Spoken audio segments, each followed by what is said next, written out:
Siemanko! W dzisiejszym odcinku moja propozycja, jak możemy wykorzystać słabsze jakościowo skóry oraz jak wykonać stabilne, nierozciągliwe paski. Jeśli interesuje Was ten temat, to zapraszam do oglądania. Dzisiaj kolejny istotny temat, czyli rozciągliwość tkanin, rozciągliwość skór.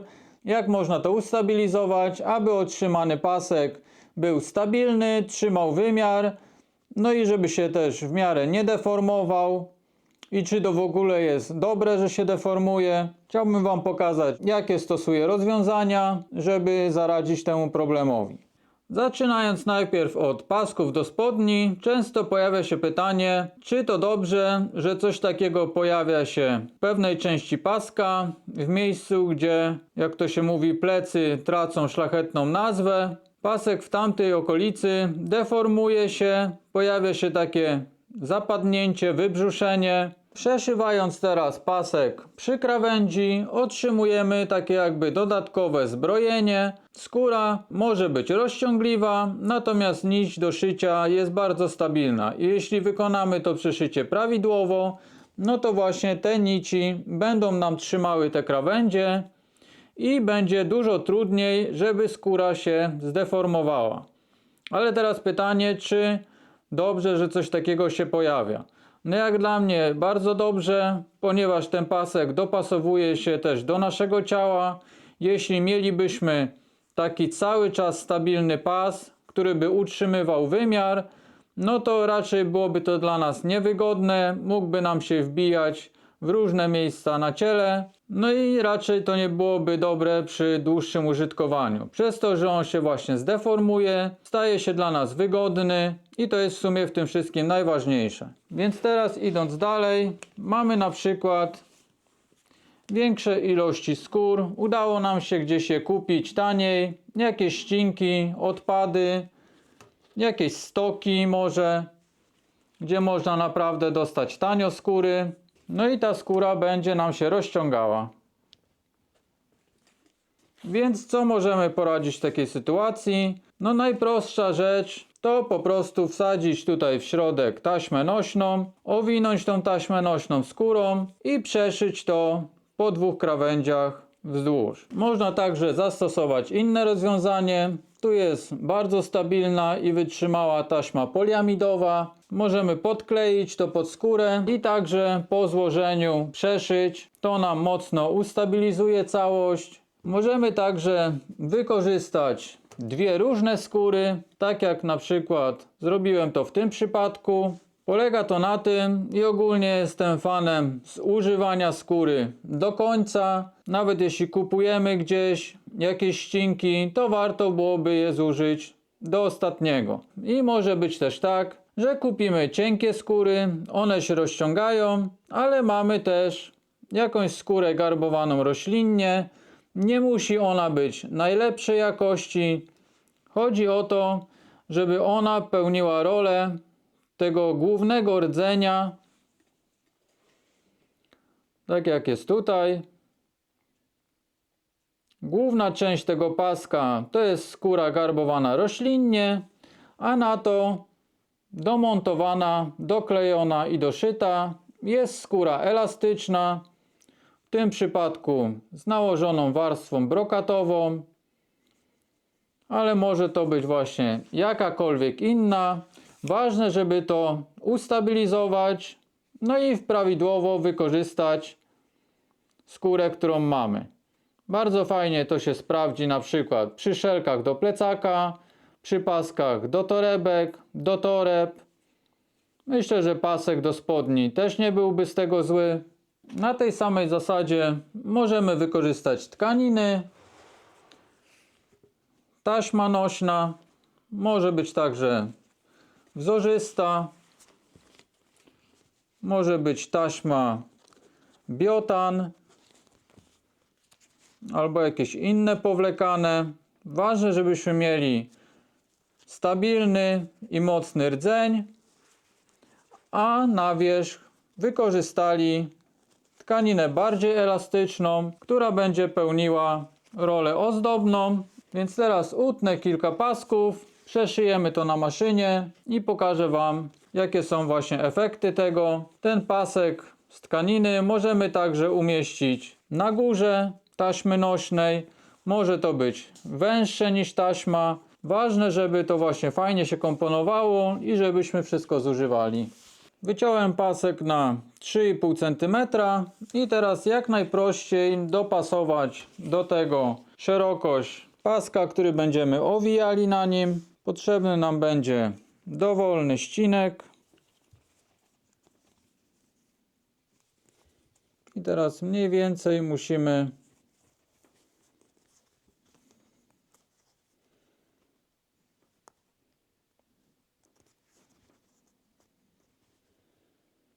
wybrać, czy coś takiego nam będzie odpowiadało.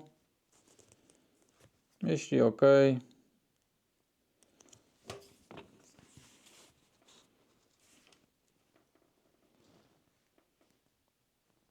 czyli wychodzi nam 9,5 cm.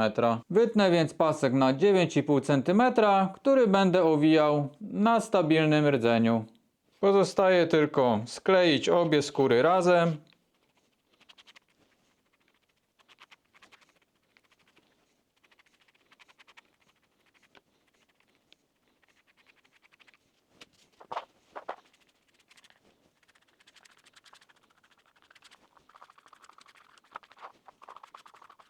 Klej już podsechł, więc zabieramy się za przyklejanie. Wewnętrzny pasek ma 3,5 cm, zewnętrzny 9,5 cm, więc zostaje nam 6, czyli po 3 cm na stronę. Będę teraz odmierzał. Możemy sobie także narysować kreskę wcześniej, ale nie zawsze będzie ją też widać.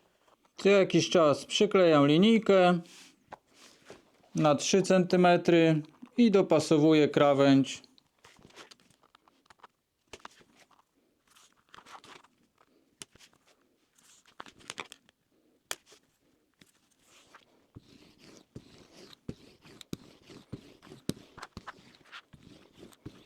Pozostałe boki doklejam tak, żeby pomiędzy skórami była minimum taka szczelina, jakiej grubości jest ta wewnętrzna warstwa skóry.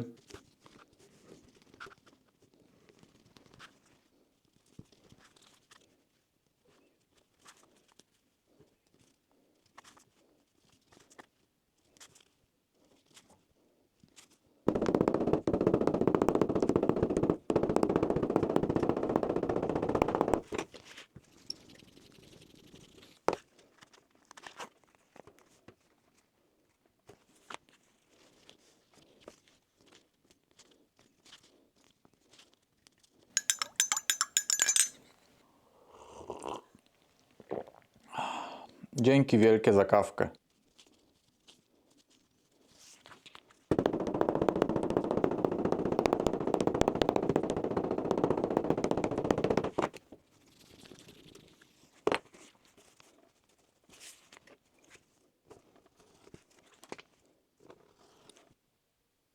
Tak to będzie wyglądało.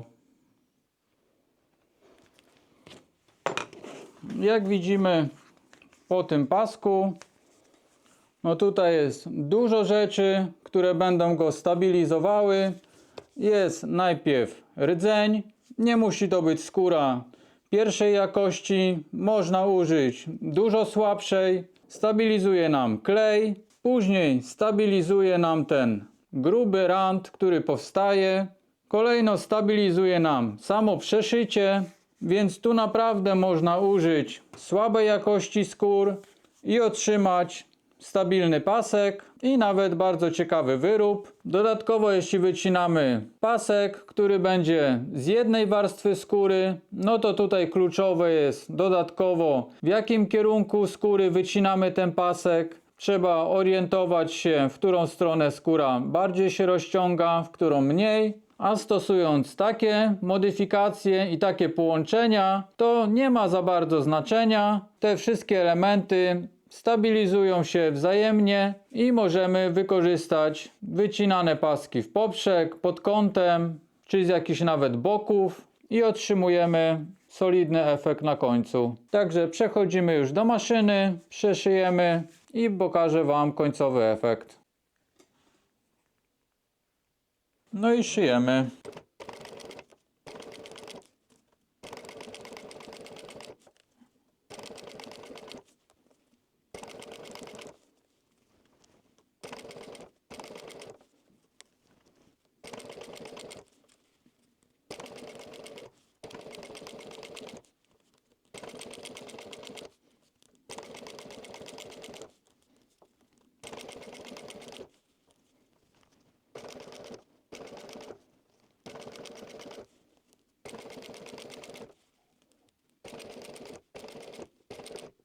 Otrzymujemy taki pasek. Jest to bardzo stabilne, bardzo sztywne. No i też fajnie jakościowo to wygląda. Wszystkie krawędzie mamy schowane, zamaskowane. Dodatkowo jeśli korzystamy z miękkiej skóry i mamy jej warstwę od dołu i od góry, to jest szansa, że będziemy mieli czyste przeszycia, bez pozostawionych ząbków i wszystko nam bardzo estetycznie wygląda.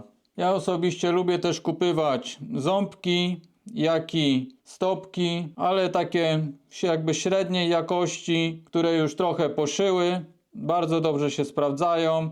One dalej w pełni transportują, ale te zęby nie są takie całkowicie świeże i nie zostawiają śladów na skórze, tak jak jest tutaj.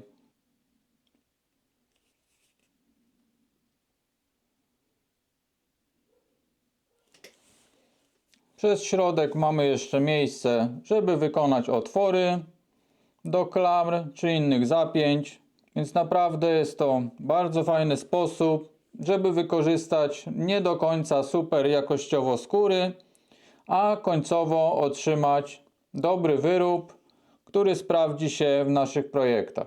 Teraz wykonam przeszycie z taśmy nośnej i tkaniny tapicerskiej. Do przymontowania użyję taśmy dwustronnej. Akurat przy tkaninach dobrze się sprawdza. Najgorzej właśnie reaguje przy skaju, przy górnej jego warstwie wierzchniej.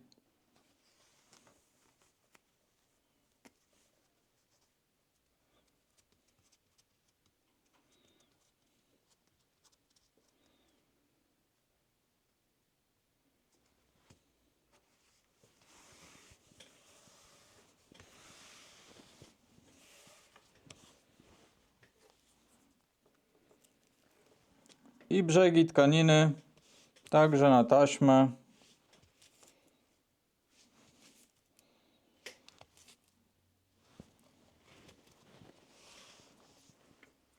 Są też do tego specjalne lamowniki. Można też co prawda samemu zrobić taki lamownik. Kupne są dość drogie, bo trzeba wydać kilkaset złotych.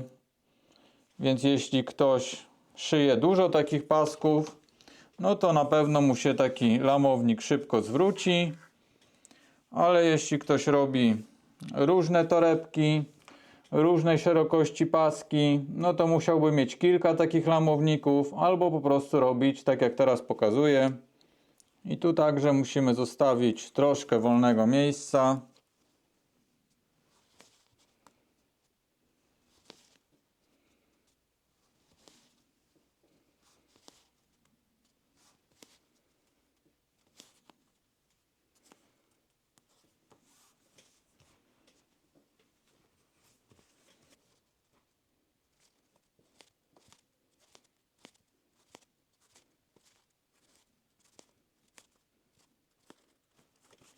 Otrzymujemy coś takiego i przy szyciu będziemy składali tak jak przy skórze.